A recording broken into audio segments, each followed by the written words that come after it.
Bonjour à tous, j'espère que vous allez bien. On se retrouve aujourd'hui pour réaliser un magnifique pull Charline au crochet. C'est un modèle super facile et super rapide à confectionner qui vous permettra de rester bien au chaud durant l'hiver. Vous pouvez également l'adapter avec le fil que vous souhaitez pour avoir un modèle un peu plus léger. La fiche de réalisation est bien sûr disponible directement dans le petit i en haut à droite ou sur mon site internet. Au niveau du matériel, j'ai utilisé le fil Tweed Biggie de chez Loupation, la couleur sauge. Et je vous laisse faire pause sur les caractéristiques ainsi que le nombre de pelotes nécessaires en fonction de la taille que vous souhaitez réaliser. J'ai utilisé un crochet taille numéro 8, une aiguille à laine, un mètre de couture, des petits marqueurs et une paire de ciseaux. N'hésitez pas également à me rejoindre sur mes différents réseaux sociaux et on est parti avec le tutoriel. Donc là, c'est mon ouvrage terminé pour ma part, mais je vais vous expliquer comment adapter votre motif ou tout simplement votre point en fonction de votre façon de crocheter ou de votre fil si vous souhaitez en changer. Donc moi, je vais me servir de mon modèle que j'ai déjà fini comme échantillon, bien qu'avant, j'avais réalisé un échantillon qui est d'ailleurs disponible dans la vidéo de pas à pas de ce point. Donc, je veux 10 cm, donc pour ça, je vais compter le nombre de mailles qu'il me faut. Donc de 0 à 10. Donc là, 2, 4, 6, 8 et 10. 9 en vérité, parce que je sais que là, j'ai 9 mailles, mais si je compte mes demi-brides, j'en ai 10. Donc pour ma part, je sais que 9 mailles égale 10 cm. Donc c'est super facile. Je voulais une largeur de 40 cm pour une taille S de total, de là à là. Donc, vu que je suis sur 9 mailles égale 10 cm, il m'a suffi de faire 4 x 10 pour avoir 40 cm. Donc, 4 x 9 est égal à 36. Voilà pour ma part comment je calcule mes mailles chaînettes. Donc, vous pouvez faire un échantillon. Vous montez avec votre fil de quoi avoir au moins 15 cm de largeur parce qu'en fait, on ne prend pas sur les bords quand on veut faire un échantillon. Et ensuite, vous mesurez donc combien de mailles pour 10 cm et en fonction de la taille que vous souhaitez faire. Donc voilà comment moi je procède pour adapter mes tailles en centimètres. Après, ce sont des calculs que vous allez devoir faire si vous souhaitez vous écarter de ce que je vous propose en vidéo, à savoir le fil, le motif et la taille de crochet. Il va falloir à chaque fois refaire un échantillon. Donc maintenant, vous savez comment faire si vous voulez adapter votre ouvrage à un autre fil, à un autre crochet, ou si vraiment on a une façon de crocheter qui diffère énormément. Sachant que là, s'il y a 1 ou 2 cm de delta à chaque fois, c'est pas très grave. C'est un ouvrage qui se porte assez ample. Moi, en tout cas, je trouve que ça ne pose absolument aucun souci. C'est un modèle qui monte vraiment tout seul, qui est très très facile à faire et la bordure se dessine d'elle-même. Je trouve que c'est super joli. Vous voyez, on n'a pas besoin de venir retravailler la bordure car c'est le motif, la maille en l'air et la reprise en V en demi-bride qui vient créer ces petites coquilles sur les bords. Donc au niveau des lanières, on est totalement sur de la maille coulée. Et au niveau du col, pareil, on est sur un col en côte que moi j'ai choisi de replier comme ceci, mais je vais vous donner toutes les billes pour adapter votre ouvrage. Et du coup, voilà, nouvelle année, bonne année si j'ai pas eu l'occasion de souhaiter la bonne année à certains parmi vous. Et j'ai pris en compte toutes vos astuces, tous vos conseils pour m'aider à améliorer la qualité des vidéos que je propose sur ma chaîne. Donc voilà, je vais essayer du mieux que je peux à chaque fois en fonction forcément de mes échantillons à moi, de vous donner les mesures adaptées au fil, au crochet et au motif et les mesures en centimètres que vous allez devoir adapter en fonction de vos échantillons si vous souhaitez vous écarter de ce que je propose, sachant que ce sont des mesures en centimètres approximatives, donc pas de panique s'il y a à chaque fois 1 à 2 cm de delta. Également, je suis revenue sur cette façon de procéder que j'avais commencé à faire l'année dernière, que j'ai arrêté en chemin, mais donc que j'ai repris car elle m'a été demandée. Sur ce, donc, le motif que je vous propose est un multiple de 2 plus 1. On va commencer par réaliser une maille chaînette, monter comme ceci, former l'encolure et repartir de l'autre côté sur la même partie. Voilà, donc ça c'est pour la construction de notre ouvrage. Ensuite on viendra faire les lanières et notre col. Au niveau de la maille chaînette, donc je vous laisse faire pause et noter toutes les mesures qui vous intéressent. Vous allez ajouter plus 1. Par exemple, XS, 33 mailles en l'air plus 1, donc 34. S, 35 plus 1. M, 39 plus 1. L, 41 plus 1. XL, 45 plus 1. 2XL, 47 plus 1. 3XL, 51 plus 1. 4XL, 53 plus 1. 5XL, 57 plus 1. 6XL, 59 plus 1. Les mesures ici, ce sont celles-ci. Donc la largeur totale, par exemple, pour une taille S, ça doit être 40 centimètres environ. Si vous avez 39 ou 41, 42, c'est pas grave. Après, c'est un modèle qui se porte large et ample. Enfin, c'est pas quelque chose de près du corps. Vous pouvez donc très bien l'adapter. Si vous voulez quelque chose de plus large, ce ne sont que des chiffres. Vous faites comme vous voulez. Au niveau de la hauteur, donc moi, j'ai opté pour un 47 cm, mais idem. Si vous voulez faire une tunique, quelque chose de beaucoup plus long, vous pouvez très bien faire 100 cm. C'est à vous de voir. Donc là, voilà pour les bases de la construction de cet ouvrage qui débute par une maille chaînette et on va monter donc avec notre point que je vous propose tout de suite. En fonction de la taille que l'on réalise, on va donc venir monter une maille chaînette. On fait un nœud coulant. Et on vient réaliser une maille chaînette qui correspond aux dimensions de la taille que l'on souhaite réaliser. Si vous êtes débutant au crochet et que cet ouvrage fait partie d'un des premiers que vous réalisez, n'hésitez pas à aller voir le pas à pas qui est disponible dans la description de cette vidéo où je vous montre comment réaliser tranquillement le point proposé sur ce tutoriel. Donc, on ajoute une maille en l'air supplémentaire, un jeté et on vient réaliser, donc dans la deuxième maille à partir du crochet, une première demi-bride. Et on va venir marquer la première maille. On va donc faire un rang de demi-bride. Une demi-bride dans chaque maille de notre maille chaînette. Donc par exemple, si vous avez réalisé 35 mailles en l'air plus une, vous devez vous retrouver avec 35 demi-brides.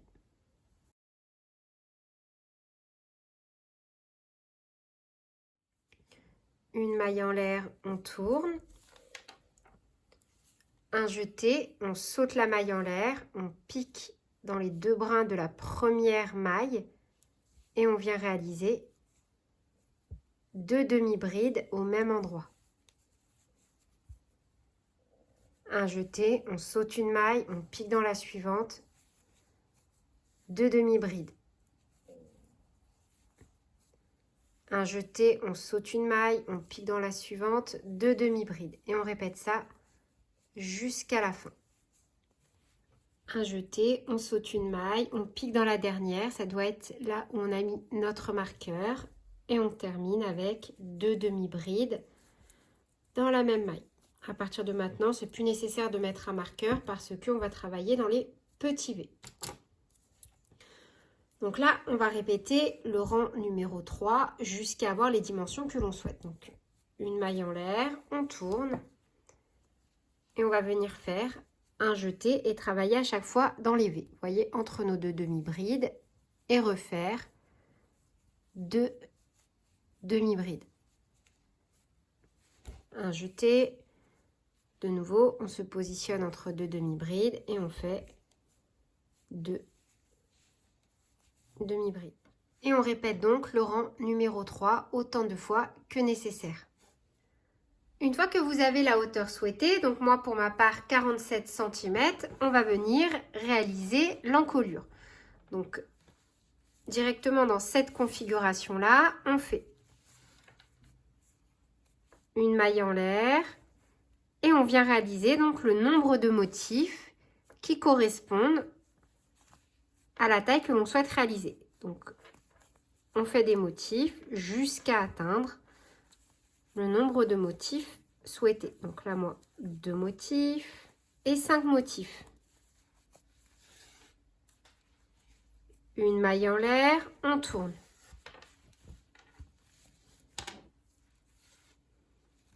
De nouveau, donc, on repart avec le même nombre de motifs que pour le rang précédent.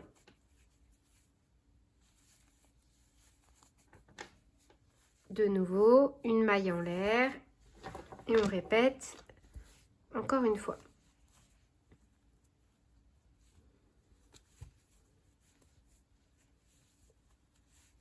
Une fois qu'on a répété donc 3 fois, on fait une maille en l'air et on coupe. On va venir faire exactement la même chose de l'autre côté. Donc 1, 2, 3, 4, 5. Je me remets au niveau donc de mon motif numéro 5 pour avoir donc exactement la même chose de chaque côté. Et on va refaire 3 rangs avec le même nombre de motifs pour réaliser donc l'encolure. Une maille en l'air et on est reparti. Moi, je viendrai dissimuler mes petits fils à la fin. Et pour le rang donc numéro 4 de l'encolure, une maille en l'air, on tourne directement dans cette configuration et on va déjà travailler donc dans nos motifs.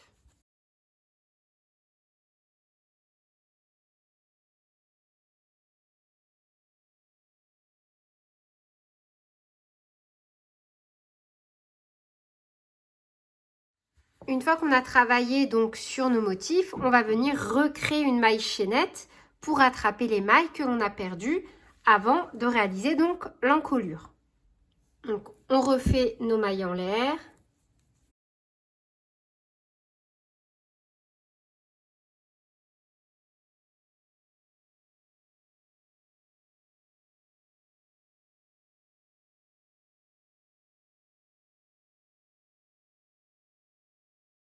Un jeté, on pique directement dans le motif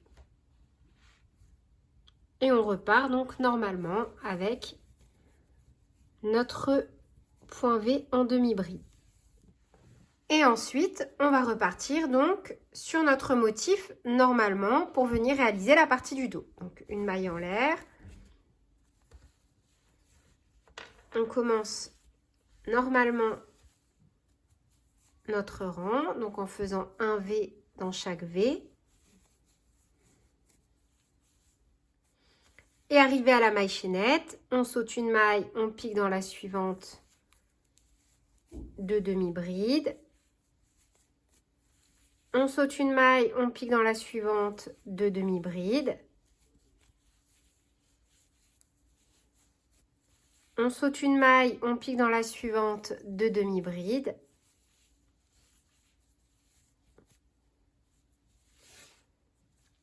On saute une maille, on pique dans la suivante de demi-bride. Et enfin, on saute une maille, on pique dans la suivante de demi-bride. Donc là, si vous avez travaillé comme moi, 1, 2, 3, 4, 5, 6, 7, 8 motifs, vous devez forcément retomber sur 1, 2, 3, 4, 5, 6, 7, 8 motifs.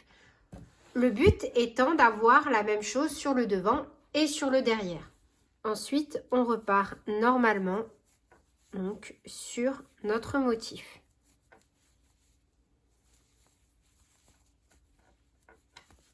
Une maille en l'air, etc. Vous voyez, ensuite, on va repartir exactement de la même façon et venir faire la même hauteur jusqu'à arriver donc à la fin. Une fois que vous avez refait donc la deuxième partie au niveau du dos, on va terminer avec un rang de demi-bride. Une maille en l'air, un jeté et dans chaque maille qui se présente à nous, on vient faire une demi-bride. Normalement, vous devez avoir le même nombre de demi-brides que lors de votre rang numéro 1.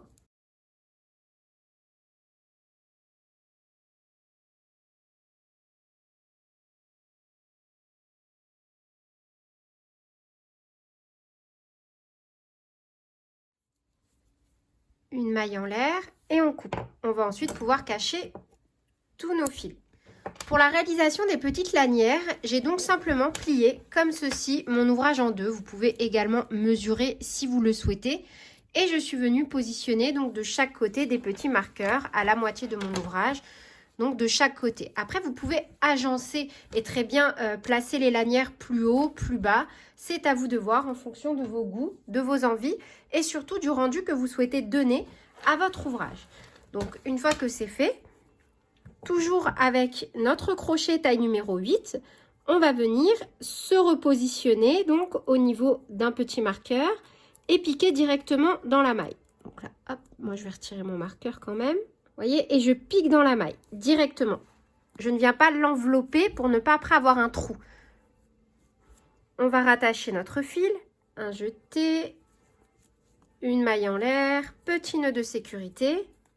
Donc moi, je vais venir réaliser une maille chaînette de 41 mailles en l'air et revenir avec 40 mailles coulées. Cependant, vous pouvez très bien adapter ce modèle, réaliser une maille chaînette plus longue ou plus courte en fonction de l'aspect que vous souhaitez donner. Ou pourquoi pas, même à la place, réaliser une boutonnière. Vraiment, vous faites comme vous voulez. Une fois vos 40 mailles en l'air réalisées, une maille en l'air supplémentaire, on pique dans la deuxième maille à partir du crochet. Et on vient réaliser 40 mailles coulées. 1, 2, 3, 4 et 40. Une maille coulée au même endroit où on a rattaché notre fil. Une maille en l'air et on coupe. Pareil, on viendra cacher les fils à la fin. Et on répète ça donc un total de 4 fois pour avoir nos 4 lanières. On va maintenant passer à la réalisation du col. Donc pour ça, on vient se rattacher au niveau du col, peu importe où vous voulez. On va simplement faire une maille serrée dans chaque maille lorsqu'elles sont visibles comme ceci et une maille serrée dans chaque rang. Donc je vais vous montrer. Moi, je me rattache au niveau du dos, donc au niveau de la maille chaînette que l'on a reconstituée pour faire le dos. Une maille en l'air. Petit nœud de sécurité, je me suis également positionnée sur l'endroit de mon ouvrage. Une maille en l'air et au même endroit, on vient faire une première maille serrée et on vient mettre un petit marqueur. Et on vient faire une maille serrée dans chaque maille qui se présente à nous jusqu'à arriver au rang. Vous voyez, après arriver au niveau de la bande ici, on vient simplement envelopper la demi-bride du côté et faire une maille serrée. On enveloppe à chaque fois la demi-bride et on fait juste une maille serrée jusqu'à arriver de nouveau à nos mailles. Et on refait donc une maille serrée dans chaque maille qui se présente à nous. Et on termine le rang par une maille coulée. Au niveau de la confection du col, je vous propose donc de réaliser un col avec des côtes. Cependant, vous pouvez très bien réaliser des demi-brides, des mailles serrées en faisant un travail circulaire, c'est à vous de voir. Si vous souhaitez donc réaliser un col différent, je vous renvoie sur un modèle précédent, le pull chardon, où je vous montre en pas à pas comment réaliser le col avec des demi-brides. Donc pour celui-ci, je vous propose de réaliser des côtes. On va commencer par monter une maille chaînette que vous pouvez adapter en fonction du rendu. 1, 2, 3, 4 et 17. On pique dans la deuxième maille à partir du crochet et on vient réaliser 16 mailles serrées. 1, 2, 3 et 16. On pique là où on a fait la maille coulée dans la première maille et on fait une maille coulée. On pique dans la suivante, dans les deux brins, et on fait de nouveau une maille coulée. On a donc fait 2 mailles coulées. On travaillera à chaque fois une maille coulée dans chaque maille du rang précédent. Si vous voulez, pour être sûr de ne pas vous tromper, vous pouvez marquer la maille suivante. Comme ça, sur le retour, vous savez que c'est sur cette maille-là que vous devez commencer la première maille coulée. Donc, on tourne. On saute les 2 mailles coulées, 1, 2, on pique dans la troisième, seulement dans le brin arrière. À partir de maintenant, on ne travaillera que dans le brin arrière.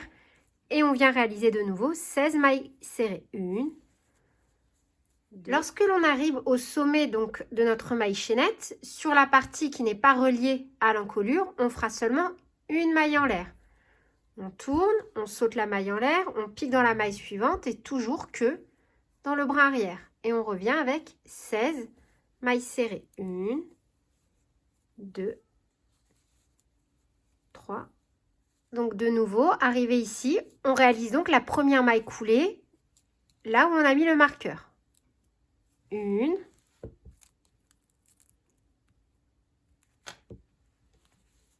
et 2 mailles coulées. De nouveau, on peut mettre sur la troisième maille le petit marqueur, comme ça. Au retour, on est sûr de ne pas rater la première maille. On tourne, on saute les 2 mailles coulées. 1, 2, on pique dans la troisième, seulement dans le brin arrière, et on refait 16 mailles serrées. 1, 2, 3. Et on va donc procéder de la même façon sur tout le tour jusqu'à arriver ici. Vous voyez, à la fin de notre dernier rang que l'on avait réalisé en mailles serrées. Donc, on va à chaque fois faire une maille en l'air, 16 mailles serrées, 2 mailles coulées, on saute les 2 mailles coulées, 16 mailles serrées, une maille en l'air, on saute la maille en l'air, 16 mailles serrées, etc., etc., jusqu'à avoir fait tout le tour. Une fois que vous avez donc travaillé toutes vos mailles du dernier rang de mailles serrées de l'encolure, avant les côtes, on va venir unir. Donc, on fait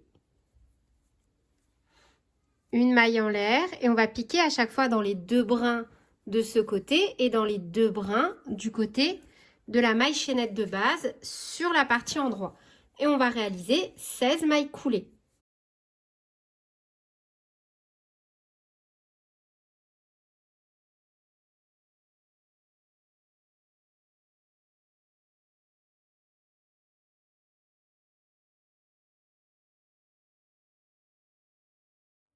Et 16. Une maille en l'air, on coupe et on pourra venir cacher nos fils. Ensuite, vous voyez, donc là, sur cette partie-là, on voit la côte, mais une fois qu'on va retrousser notre col comme ceci, on ne verra plus aucune démarcation. Et voilà, c'est tout pour cette vidéo. J'espère qu'elle vous aura plu. N'hésitez pas à me dire en commentaire ce que vous en avez pensé. Et sur ce, je vous fais plein de bisous. Prenez bien soin de vous et à très bientôt pour de nouveaux tutoriels. Salut!